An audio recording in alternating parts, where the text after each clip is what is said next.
ಜಯಂತಿಯ ಶುಭಾಶಯಗಳನ್ನು ತಮಗೆಲ್ಲರಿಗೆ ಕೋರ್ತಾ, ಭಾರತ 140 ಕೋಟಿ ಜನ ವಾಸ ಮಾಡ್ತಕ್ಕಂಥ ದೇಶ. ಈ ದೇಶಕ್ಕೆ ಎಲ್ಲ ನಾಗರಿಕರಿಗೆ ಸಮಾನವಾಗಿ ಬದುಕ್ತಕ್ಕಂಥ ಹಕ್ಕುಗಳನ್ನು ಕೊಟ್ಟು ಇವತ್ತು ಭಾರತೀಯರು ನಾವೆಲ್ಲರೂ ಸುಖ ಶಾಂತಿ ನೆಮ್ಮದಿಯಿಂದ ಬದುಕ್ತಿದ್ರೆ ಡಾಕ್ಟರ್ ಬಾಬಾ ಸಾಹೇಬ್ ಅಂಬೇಡ್ಕರ್ ಅವರು ಕೊಟ್ಟಿರ್ತಕ್ಕಂಥ ಸಂವಿಧಾನದ ಅಡಿಯಲ್ಲಿ ಅಂತನ್ನುವಂಥ ಮಾತನ್ನು ಈ ಸಂದರ್ಭದಲ್ಲಿ ಹೇಳಿ, ಮತ್ತೊಮ್ಮೆ ಒಬ್ಬ ಶ್ರೇಷ್ಠ ಮಹಾಪುರುಷ ಬಸವಣ್ಣ ಬುದ್ಧ ಅವರ ಸಾಲಿನಲ್ಲಿ ಅಂಬೇಡ್ಕರ್ನವ್ರನ್ನ ನಾವು ನೋಡ್ತೀವಿ. ಮತ್ತೊಮ್ಮೆ ಅವರೆಲ್ಲ ಅಂಬೇಡ್ಕರ್ ಅವರ ಜಯಂತಿಯ ಶುಭಾಶಯಗಳನ್ನು ಕೋರ್ತಾ, ವಿಶೇಷವಾಗಿ ಇವತ್ತು ಪತ್ರಿಕಾಗೋಷ್ಠಿ ಕರೆದಿರ್ತಕ್ಕಂಥದ್ದು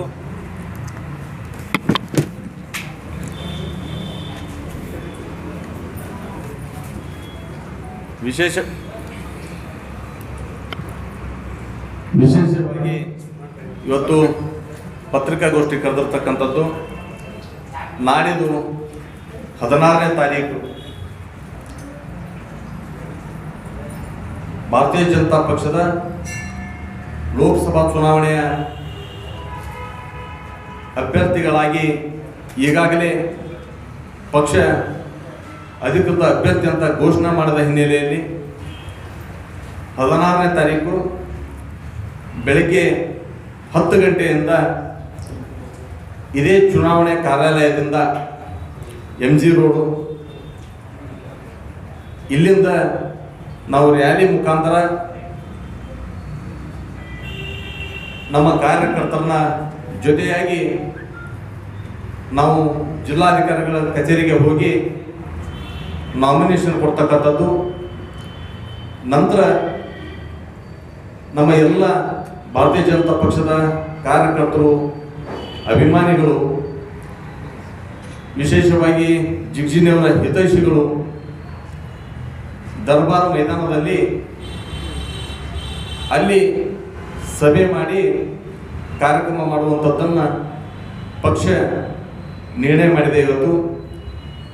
ಈ ಹಿನ್ನೆಲೆಯಲ್ಲಿ ನಾನು ತಮ್ಮ ಮೂಲಕ ವಿಜಯಪುರ ಜಿಲ್ಲೆಯ ಸಮಸ್ತ ಭಾರತೀಯ ಜನತಾ ಪಕ್ಷದ ಕಾರ್ಯಕರ್ತರಿಗೆ, ಭಾರತೀಯ ಜನತಾ ಪಕ್ಷದ ಅಭಿಮಾನಿಗಳಿಗೆ, ಭಾರತೀಯ ಜನತಾ ಪಕ್ಷದ ಹಿತೈಷಿಗಳಿಗೆ ನಾನು ವಿನಂತಿಯನ್ನು ಮಾಡ್ಕೊತೇನೆ. ಸಹಸ್ರಾರು ಸಂಖ್ಯೆಯಲ್ಲಿ ಬಂದು ಈ ಒಂದು ನಾಮಿನೇಷನ್ ಪ್ರಕ್ರಿಯೆಯಲ್ಲಿ ಪಾಲ್ಗೊಳ್ಬೇಕು ಅಂತನ್ನುವಂಥ ಒಂದು ವಿನಂತಿಯನ್ನು ನಾನು ಮಾಡ್ಕೊತೇನೆ. ಈಗಾಗಲೇ ನಮ್ಮ ಪಕ್ಷದ ಅಭ್ಯರ್ಥಿ ಅಂತ ಘೋಷಣೆ ಮಾಡಿದ್ರಿಂದ ನಾವು ಜಿಲ್ಲೆಯಲ್ಲಿ ನಾವೆಲ್ಲ ಮಹಾಶಕ್ತಿ ಕೇಂದ್ರದಲ್ಲಿ ನಮ್ಮ ಎಲ್ಲ ಕಾರ್ಯಕರ್ತರ ಅಭಿಮಾನಿಗಳನ್ನು ಕೂಡಿಸಿ ಕಾರ್ಯಕ್ರಮವನ್ನು ಮಾಡ್ತಾ ಇದ್ದೀವಿ. ಮತ್ತು ವಿಶೇಷವಾಗಿ ನಾವು ಈಗಾಗಲೇ JDS ಪಕ್ಷ ಕೂಡ NDAದ ಜೊತೆ ಸೇರೋದ್ರಿಂದ ಈಗಾಗಲೇ ನಾವು ನಗರದಲ್ಲಿ ಸಮನ್ವಯದ ಸಭೆ ಮಾಡಿದ ನಂತರ ಎಲ್ಲ ಕಡೆ ಕೂಡ JDSನ ಕಾರ್ಯಕರ್ತರನ್ನ ಒಗ್ಗೂಡಿಸಿ ಅವರು ಕೂಡ ನಾಯಕರು ಪ್ರವಾಸ ಮಾಡ್ತಾ ಇದ್ದಾರೆ. ಎಲ್ಲ ಕಡೆ ನಮ್ಗೆ ಬೆಂಬಲ ಸಿಗಲಾಕತ್ತದ. ಹೀಗಾಗಿ ನಾಳೆ ನಾಮಿನೇಷನ್ ಸಂದರ್ಭದೊಳಗೆ ನಮ್ಮ JDSನ ಜಿಲ್ಲಾಧ್ಯಕ್ಷರು, JDSನ ಶಾಸಕರು, ಅಲ್ಲಿ ಮಾಜಿ ಶಾಸಕರು, ಅಲ್ಲೆಲ್ಲ ಪ್ರಮುಖ ಕಾರ್ಯಕರ್ತರು, ಎಲ್ಲ ಪದಾಧಿಕಾರಿಗಳು ಎಲ್ಲರೂ ಇವತ್ತು ನಾಳೆ 16 ತಾರೀಕಿನ ನಾಮಿನೇಷನ್ ಪ್ರಕ್ರಿಯೆಯಲ್ಲಿ ಅವರು ಇಲ್ಲಿ ಪಾಲ್ಗೊಳ್ತಾರೆ ಅನ್ನುವಂಥ ಮಾತನ್ನು ಈ ಸಂದರ್ಭದಾಗ ಹೇಳಿಕೆ ಇಚ್ಛಿಸ್ತೀನಿ. ಏನು ಸರ್,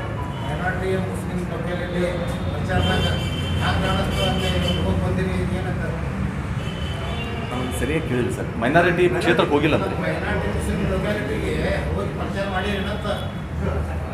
ನಾವು ಇಲ್ಲಿವರೆಗೆ ಜಾತಿ ವ್ಯವಸ್ಥೆ ಇಟ್ಕೊಂಡು ಎಂದೂ ನಾವು ರಾಜಕಾರಣ ಮಾಡಿಲ್ಲ ಸರ್. ನಾವು ಎಲ್ಲ ಸಮುದಾಯಗಳನ್ನ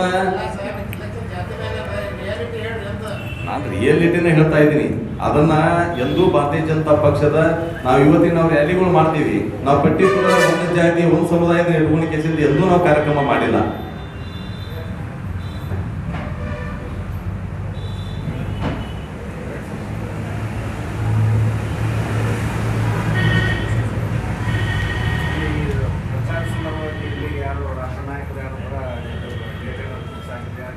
ಇನ್ನೂ ನಿರ್ಣಯ ಆಗಿಲ್ಲ. ಇನ್ನೂ ನಮ್ದು ದಿನಾಂಕ ಮತ್ತು ಯಾರು ಬರ್ತಾರೆ ಅನ್ನೋದ್ರ ಬಗ್ಗೆ ಇಲ್ಲ. ಬಂದ ತಕ್ಷಣ ತಪ್ಪು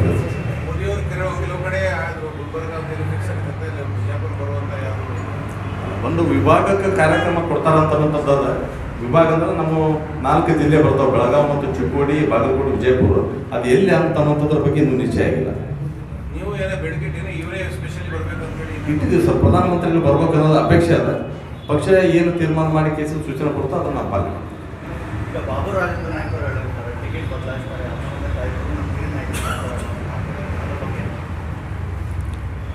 ಈಗಾಗಲೇ ಪಕ್ಷ ತೀರ್ಮಾನ ಮಾಡಿ ಘೋಷಣೆ ಮಾಡಿದ್ದಾಗ್ಯದ. ಬಾಬು ರಾಜೇಂದ್ರ ನಾಯ್ಕ ಅವರು ಸಿಗಬೇಕು ಸಿಕ್ಕಿಲ್ಲ ಅನ್ನುವಂಥದ್ರೊಳಗೆ ಮಾತಾಡ್ತಾರೆ. ಅವರು ಸರಿ ಹೋಗ್ತಾರೆ ಅನ್ನುವಂಥ ವಿಶ್ವಾಸ.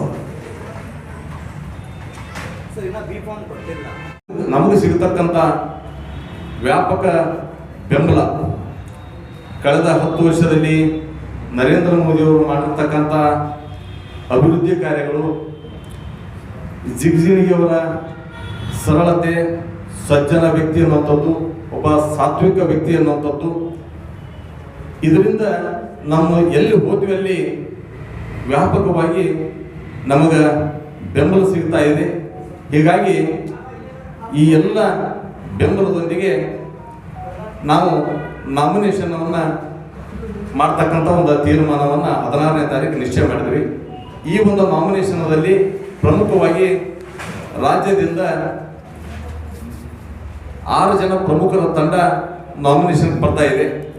ಅದರಲ್ಲಿ ನಮ್ಮ ರಾಷ್ಟ್ರೀಯ ಪ್ರಧಾನ ಕಾರ್ಯದರ್ಶಿ ಆಗಿದ್ದಂಥ CT ರವಿಯವರು, ಕಲಬುರಗಿ ಸಂಸದರಾಗಿರುವಂಥ ಉಮೇಶ್ ಜಾಧವ್ ಅವರು, ಅರವಿಂದ್ ಬೆಲ್ಲಾದ್ ಅವರು, ನಾರಾಯಣ ಸಾಹೇಬ್ ಬಾಂಡ್ಗೆ ಅವರು, ಮಾಜಿ ಮಂತ್ರಿಗಳಾಗಿರ್ತಕ್ಕಂಥ ಹಾಲಪ್ಪಾಚಾರ್ ಅವರು ಮತ್ತು ಜಗದೀಶ್ ಹಿರೇಮನಿ ಅವರು, ಇವರೆಲ್ಲರೂ ನಮ್ಮ ಒಂದು ನಾಮಿನೇಷನ್ ಪ್ರಕ್ರಿಯೆಯಲ್ಲಿ ಎಲ್ಲ ಹಿರಿಯರು ಪಾಲ್ಗೊಳ್ತಾರೆ. ಮತ್ತೊಮ್ಮೆ ತಮ್ಮ ಮೂಲಕ ಎಲ್ಲ ಅಖಂಡ ನಮ್ಮ ವಿಜಯಪುರ ಜಿಲ್ಲೆಯ ಎಲ್ಲ ಹಿತೈಷಿಗೆ ಕಾರ್ಯಕರ್ತರಿಗೆ, ಅಭಿಮಾನಿಗಳಿಗೆ ಸಾವಿರಾರು ಸಂಖ್ಯೆಯೊಳಗೆ ಬಂದು ಈ ಒಂದು ನಾಮಿನೇಷನ್ ಪ್ರಕ್ರಿಯೆನ ಯಶಸ್ವಿಗೊಳಿಸಬೇಕಂತೇಳಿ ನಾನು ವಿನಂತಿಯನ್ನು ಮಾಡ್ಕೊತೇನೆ. ಪ್ರಚಾರ ಮಾಡಕ್ತಿಲ್ಲ. ಉದಾಹರಣೆ ನಡಹಳ್ಳಿ ಮೇಲೆ ಆರೋಪ ಮಾಡ್ತಾರೆ. ನಡಹಳ್ಳಿ ಎಲ್ಲೂ ಪ್ರಚಾರ ಮಾಡಕ್ ಬರೋದಿಲ್ಲ. ಬಿಜೆಪಿ ಅವ್ರು ಕೊಟ್ಟು ಒಂದು ಹಿನ್ನೆಲೆ ಇದ್ದಾಗ ಆರೋಪ.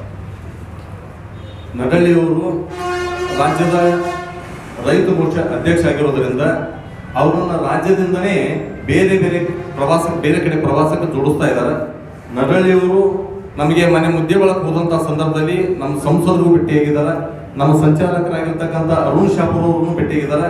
ಮತ್ತೆ ಅಲ್ಲೆಲ್ಲ ಕಾರ್ಯಕರ್ತರು ನಮ್ಮ ಜೊತೆ ಜೋಡಿಸಿ ಈಗಾಗಲೇ ಮುದ್ದೆಗೊಳದಲ್ಲಿ ಕೂಡ 2 ಕಾರ್ಯಕ್ರಮಗಳನ್ನು ನಾವು ಮಾಡಿ ಬಂದಿದ್ವಿ. ನಡಹಳ್ಳಿಯವರು ಸಂಪೂರ್ಣ ಸಹಕಾರ ಕೊಟ್ಟಿದ್ದಾರೆ. ಅವರ ಎಲ್ಲ ಅಲ್ಲಿ ಮಂಡಲ ಅಧ್ಯಕ್ಷ ಕಾರ್ಯಕರ್ತರನ್ನ ಒಗ್ಗೂಡಿಸ್ಕೊಂಡು ಸಭೆ ಮಾಡಿ ನಾನು ಈ ನಾಮಿನೇಷನ್ 16ನೇ ತಾರೀಕು ಮುಗಿದ ನಂತರ ಅದರೊಳಗೆ ನಾನು ರಾಜ್ಯದ ಕಡೆ ಎಲ್ಲ ಕಡೆ ನಾನು ಪ್ರವಾಸ ಮುಗಿಸ್ಕೊಂಡು ಬರ್ತೀನಿ.